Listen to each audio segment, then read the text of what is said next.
জয় হিন্দ, নমস্কাৰ প্ৰিয় ভিউৱাৰ্ছসকল, সকলোকে পুনৰবাৰ কুইজিং অসমলৈ স্বাগতম জনাইছোঁ। আপোনালোকৰ অনাগত পৰীক্ষাসমূহৰ বাবে আজি অন্য এটা নতুন ভিডিঅ' আগবঢ়াইছোঁ। আহক আজি ভিডিঅ'টো আৰম্ভ কৰোঁ।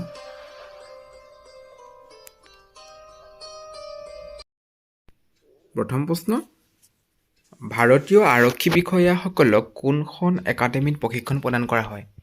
আৰু ইয়াৰ উত্তৰ হৈছে চৰ্দাৰ বল্লভভাই পেটেল ৰাষ্ট্ৰীয় পুলিচ একাডেমী। এই একাডেমীখন 1948 চনৰ 15 ছেপ্টেম্বৰত স্থাপন কৰা হৈছিল আৰু ই হায়দৰাবাদত অৱস্থিত। চৰ্দাৰ বল্লভভাই পেটেল ৰাষ্ট্ৰীয় পুলিচ একাডেমী গৃহ মন্ত্ৰণালয়ৰ অধীনস্থ সংস্থা আৰু এই একাডেমীৰ প্ৰথম সঞ্চালক আছিল PL মেহতা আৰু বৰ্তমানৰ সঞ্চালক হ'ল শ্ৰীকান্ত B কুম্ভকাৰ। এইবাৰ আগবাঢ়িছোঁ দ্বিতীয় প্ৰশ্নলৈ। ৰাষ্ট্ৰীয় পথ সুৰক্ষা সপ্তাহ কেতিয়া পালন কৰা হয়? নেশ্যনেল ৰোড ছেফটি উইক কেতিয়া পালন কৰা হয়? আৰু ইয়াৰ উত্তৰ হৈছে 11 পৰা 17 জানুৱাৰী।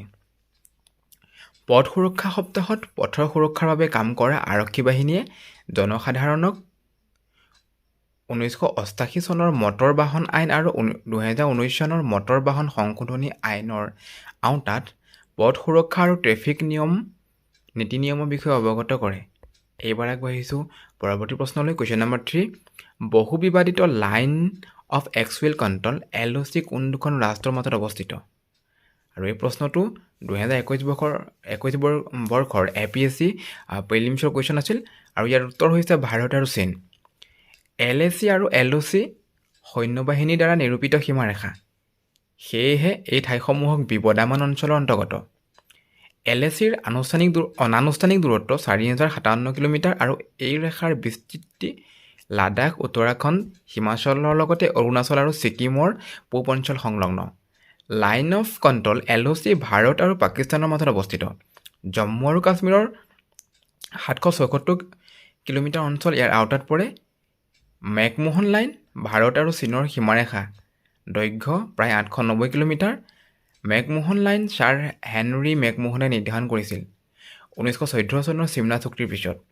আৰু ৰেডক্লিফ লাইন হ'ল ভাৰত পাকিস্তানৰ সীমাৰেখা, 17 আগষ্ট 1947 চনত ছাৰ চাইৰিল ৰেডক্লিফে নিৰ্ধাৰণ কৰিছিল আৰু ইয়াৰ দৈৰ্ঘ্য হ'ল 3323 কিলোমিটাৰ।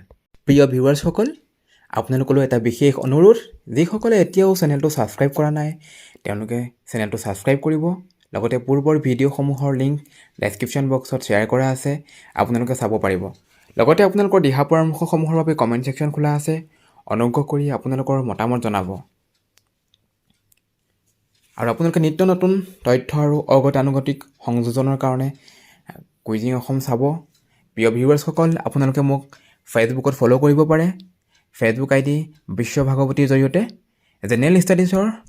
জেনেৰেল ষ্টাডিজ সম্বন্ধীয় যিকোনো বিষয়বস্তুৰ বাবে, যিকোনো তথ্যৰ বাবে আপোনালোকে মেছেজ কৰিব পাৰে।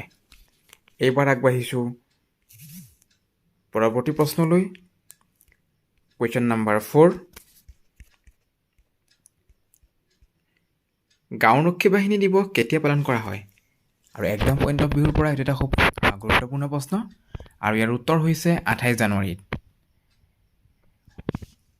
1959 চনৰ 28 জানুৱাৰীত স্বাধীনতা সংগ্ৰামী তথা তিতাবৰৰ তদানীন্তন বিধায়ক হৰিনাৰায়ণ বৰুৱাই গাঁওৰক্ষী বাহিনী গঠন কৰিছিলে। এইবাৰ আগবাঢ়িছোঁ পৰৱৰ্তী প্ৰশ্নলৈ। নেপা কেতিয়া স্থাপন কৰা হৈছিল? 1978 চনত। The north eastern police academy Nepa is an established of the Gulf of India under the Ministry of Home Affairs. It is situated in Rivoi district of Meghalaya. The academy started functioning from July 1978. ভিউৱাৰ্ছসকল, আপোনালোকে যিহেতু SI কাৰণেও প্ৰস্তুতি চলাই আছে, আশা কৰোঁ ভিডিঅ'টো চাই থকা সৰহসংখ্যক এছপিৰেণ্টে নেপাত যদি SI পৰীক্ষা খুব ভালকৈ উত্তীৰ্ণ হয় তেওঁলোকে নেপাত প্ৰশিক্ষণৰ কাৰণে সুবিধা লাভ কৰিব। গতিকে শুভকামনা থাকিল প্ৰতিগৰাকী ভিউৱাৰ্ছলৈ। এইবাৰ আগবাঢ়িছোঁ পৰৱৰ্তী প্ৰশ্নলৈ। Question number 5, border roads organisations BROয়ে অসমত কোনটো প্ৰকল্পৰ অধীনত ঘাইপথ নিৰ্মাণ কৰে? যিহেতু BROয়ে ভাৰতবৰ্ষৰ বিভিন্ন স্থানত তেওঁলোকৰ নিজা নিজা কিছুমান প্ৰজেক্ট কোড থাকে আৰু অসমত তেওঁলোকে কোনটো প্ৰজেক্ট কোডত পথ নিৰ্মাণ কৰে? আৰু ইয়াৰ উত্তৰ হৈছে প্ৰজেক্ট উদয়ক। BRO প্ৰজেক্ট উদয়কৰ মুখ্য কাৰ্যালয় তিনিচুকীয়া জিলাৰ ডুমডুমাত অৱস্থিত। BRO 7 মে 1960 চনত স্থাপন কৰা হৈছিল আৰু ইয়াৰ মুখ্য কাৰ্যালয় নতুন দিল্লীত অৱস্থিত। সীমান্ত পথ সংস্থা BRO হৈছে ভাৰতৰ এটা পথ নিৰ্মাণ বাহিনী যি ভাৰতীয় সশস্ত্ৰ বাহিনীৰ এক অংশ। ই ভাৰতৰ সীমান্ত অঞ্চল আৰু বন্ধুত্বপূৰ্ণ চুবুৰীয়া দেশবোৰৰ পৰা পথৰ নেটৱৰ্ক বিকশিত আৰু ৰক্ষণাবেক্ষণ কৰে। ইয়াৰ ভিতৰত আছে 19খন ৰাজ্য আৰু 3টা কেন্দ্ৰীয় শাসিত অঞ্চল আৰু চুবুৰীয়া দেশ যেনে আফগানিস্তান, ভূটান, ম্যানমাৰ, তাজিকিস্তান আৰু শ্ৰীলংকা। পথৰ আন্তঃগাঁথনি দেশৰ বিভিন্ন সীমান্তৱৰ্তী ক্ষেত্ৰসমূহৰ পথ নিৰ্মাণ আৰু দুৰ্যোগে ক্ষতি কৰা ৰাষ্ট্ৰৰ বিকাশ আৰু ৰাষ্ট্ৰৰ বুনিয়াদ গঠন আৰু আৰ্থ-সামাজিক বিকাশ আৰু সুৰক্ষাৰ কাৰণে BROয়ে কাম কৰে। আৰু BRO কেইটামান অতি উল্লেখযোগ্য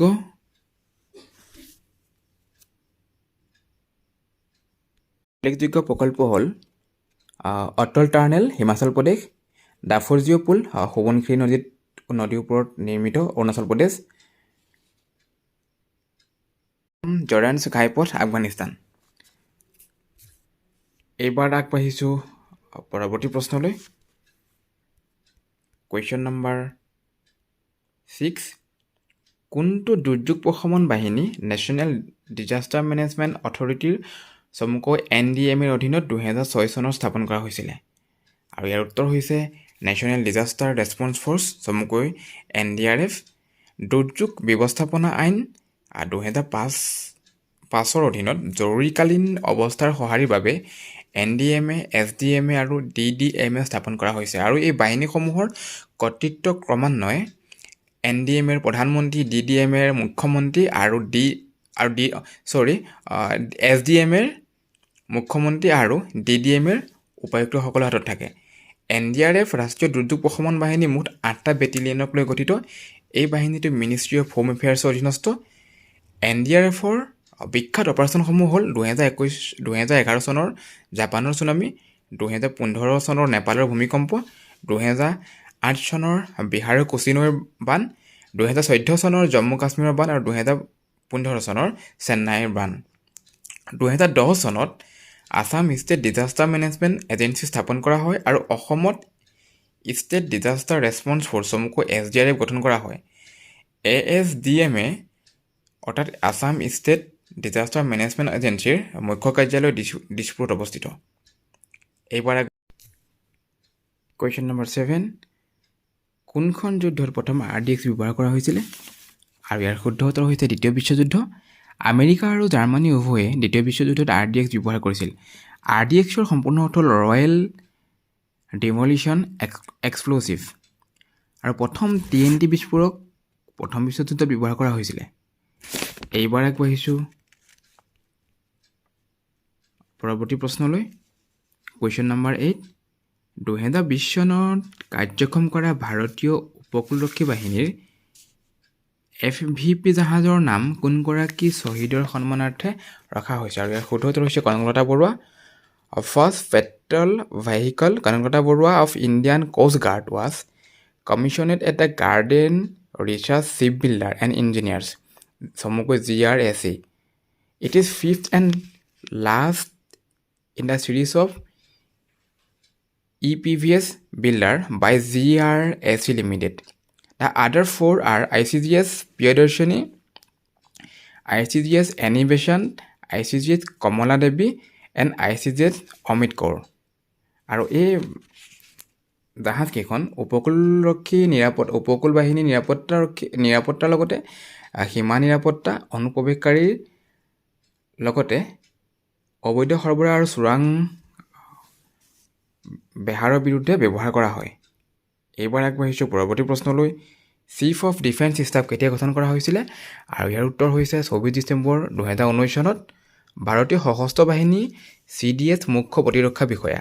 প্ৰতিৰক্ষা বিভাগৰ প্ৰধান হৈছে ভাৰতীয় সামৰিক বাহিনীত সক্ৰিয়ৰূপে কৰ্তব্যৰত জ্যেষ্ঠতম আৰু সৰ্বোচ্চ পদবীৰ ইউনিফৰ্ম পৰিহিত বিষয়া আৰু প্ৰতিৰক্ষা মন্ত্ৰীৰ মুখ্য বিষয়া আৰু মুখ্য সামৰিক উপদেষ্টা। প্ৰধানমন্ত্ৰীয়ে 15 আগষ্ট 2019 চনত নতুন দিল্লীৰ লালকিল্লাত স্বাধীনতা দিৱসৰ ভাষণৰ সময়ত CDS পদটো সৃষ্টি কৰাৰ কথা আনুষ্ঠানিকভাৱে ঘোষণা কৰিছিলে আৰু 24 ডিচেম্বৰত কেবিনেট কমিটি অন ছিকিউৰিটিয়ে আনুষ্ঠানিকভাৱে এই পদ সৃষ্টি কৰে। আৰু দুৰ্ভাগ্যজনকভাৱে যোৱা 8 ডিচেম্বৰত CDSৰ সৰ্বাধিনায়ক বিপিন ৰাৱতে এক হেলিকপ্টাৰ দুৰ্ঘটনাত মৃত্যু হৈছিলে। গতিকে এইটো এটা খুব কাৰেণ্ট এফেয়াৰ্ছৰ আহিবলগীয়া প্ৰশ্ন। এইবাৰ আগবাঢ়িছোঁ পৰৱৰ্তী প্ৰশ্নলৈ। কুৱেশ্যন নম্বৰ 10, গোৱা ৰাজ্যক পৰ্তুগীজৰ শাসনৰ পৰা মুক্তি দিবলৈ আৰু ভাৰতত চামিল কৰিবলৈ চলোৱা ভাৰতীয় সেনাবাহিনীৰ অভিযানৰ নাম কি আছিলে? আৰু এই অভিযানটোৱে বৰ্তমান 60 বছৰত ভৰি দিছে। আৰু ইয়াৰ উত্তৰ হৈছে অপাৰেশ্যন বিজয়। 1961 চনৰ 17 পৰা 19 ডিচেম্বৰত ভাৰতীয় সশস্ত্ৰ বাহিনীয়ে চলোৱা অভিযানৰ জৰিয়তে সেই সময়ৰ পৰ্তুগীজ শাসিত অঞ্চল গোৱা, দমন আৰু দিউক মুক্ত কৰা হয়। সংবিধানৰ দ্বাদশ সংশোধনী বিধেয়ক 1962 চনৰ 12 মাৰ্চত লোকসভাত এই বিধেয়ক উত্থাপন কৰা হৈছিল আৰু ইয়াক তেতিয়াৰ প্ৰধানমন্ত্ৰী জৱাহৰলাল নেহৰুৱে উত্থাপন কৰিছিলে। আৰু সংবিধানৰ অনুচ্ছেদ 240ৰ প্ৰথম দফা সংশোধনীৰ জৰিয়তে গোৱা, দমন আৰু দিউক কেন্দ্ৰীয় শাসিত অঞ্চলৰ মৰ্যাদা দিয়া হয়। 30 মে 1978 চনত গোৱাই পূৰ্ণাংগ ৰাজ্যৰ স্বীকৃতি লাভ কৰে। গোৱা ভাৰতৰ 17তম ৰাজ্য। উত্তৰ গোৱা আৰু দক্ষিণ গোৱা নামৰ দুখন জিলা সামৰি গোৱাৰ চাৰিসীমা। গোৱাৰ ৰাজধানী পানাজীত প্ৰতি বছৰে ইণ্টাৰনেশ্যনেল ফিল্ম ফেষ্টিভেল অনুষ্ঠিত হয়। এইবাৰ আগবাঢ়িছোঁ পৰৱৰ্তী প্ৰশ্নলৈ। RAW সম্পূৰ্ণ অৰ্থ কি? আৰু ইয়াৰ শুদ্ধ উত্তৰ হৈছে ৰিচাৰ্চ এণ্ড এনালাইচিছ উইং। 1968 চনত গঠিত ভাৰতৰ এটা চোৰাংচোৱা সংস্থা। বৈদেশিক চোৰাংচোৱাগিৰি, সন্ত্ৰাসবাদীৰ বিৰুদ্ধে অভিযান চলোৱাৰ লগতে বিদেশী চৰকাৰ, ব্যক্তি আৰু সংস্থাৰ তথ্য আহৰণ আৰু বিশ্লেষণ কৰে। এই সংস্থাৰ প্ৰথমজন সঞ্চালক আছিলে RN ৰাও আৰু বৰ্তমান সঞ্চালক হ'ল সামন্ত গোৱেল। এইবাৰ আগবাঢ়িছোঁ পৰৱৰ্তী প্ৰশ্নলৈ। 12, CBIৰ প্ৰথমগৰাকী সঞ্চালক প্ৰধান কোন আছিল? আৰু ইয়াৰ উত্তৰ হৈছে DP কোহলি। CBI সম্পূৰ্ণ অৰ্থ হ'ল the central bureau of investigation. 1 April 1963 চনত CBI গঠন কৰা হৈছিলে। CBIৰ প্ৰতিষ্ঠাপক সঞ্চালক আছিলে শ্ৰী DP কোহলি। কেন্দ্ৰীয় চৰকাৰৰ অধীনস্থ এই সংস্থাই গোচৰ জালিয়াতিৰে ঘটনা, প্ৰবঞ্চনা আৰু ধন আত্মসাৎ আদিৰ অনুসন্ধান কৰে।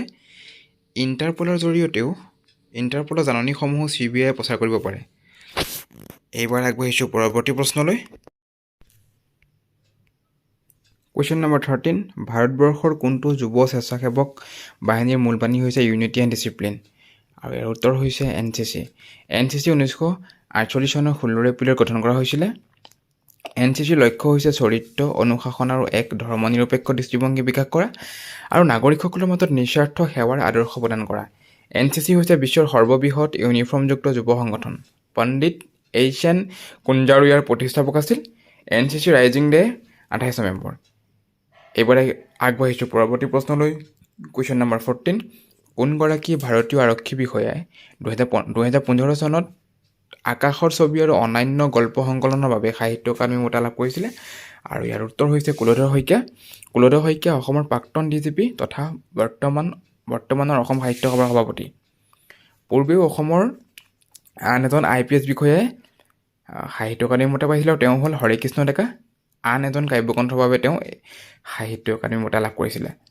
প্ৰশাসনিক বিষয়া কবি অজিত বৰুৱাইও 1991 চনত ব্ৰহ্মপুত্ৰ ইত্যাদি পদ্য কাব্যগ্ৰন্থৰ বাবে সাহিত্য একাডেমী বঁটা লাভ কৰে। এইবাৰ আগবাঢ়িছোঁ পৰৱৰ্তী প্ৰশ্নলৈ। 2021 চনত কোচিনত আন্তৰ্জাতিক চুটি চলচ্চিত্ৰ মহোৎসৱত শ্ৰেষ্ঠ তথ্যচিত্ৰৰ সন্মান লাভ কৰা চুটি ছবিখনৰ নাম কি? আৰু ইয়াৰ উত্তৰ হৈছে বীৰাংগনা। মই পূৰ্বৰ এটা ভিডিঅ'ত উল্লেখ কৰিছিলোঁ বীৰাংগনা হ'ল অসমৰ প্ৰথমটো মহিলা সুৰক্ষাৰ কাৰণে মহিলাৰ দ্বাৰা গঠিত পুলিচ বাহিনী হ'ল বীৰাংগনা। আৰু এই বীৰাংগনা লৈ পৰিচালক কিশোৰ কলিতাই এখন তথ্যচিত্ৰ নিৰ্মাণ কৰিছিল আৰু যিখন তথ্যচিত্ৰই কোচিনৰ আন্তৰ্জাতিক চুটি চলচ্চিত্ৰ মহোৎসৱত শ্ৰেষ্ঠ তথ্যচিত্ৰ সন্মান লাভ কৰিছিলে। আৰু এই বীৰাংগনাখন 2021 চনত গোৱাৰ আয়োজিত ভাৰতীয় 52 সংখ্যক আন্তঃৰাষ্ট্ৰীয় চলচ্চিত্ৰ মহোৎসৱত প্ৰদৰ্শন কৰা হৈছিলে।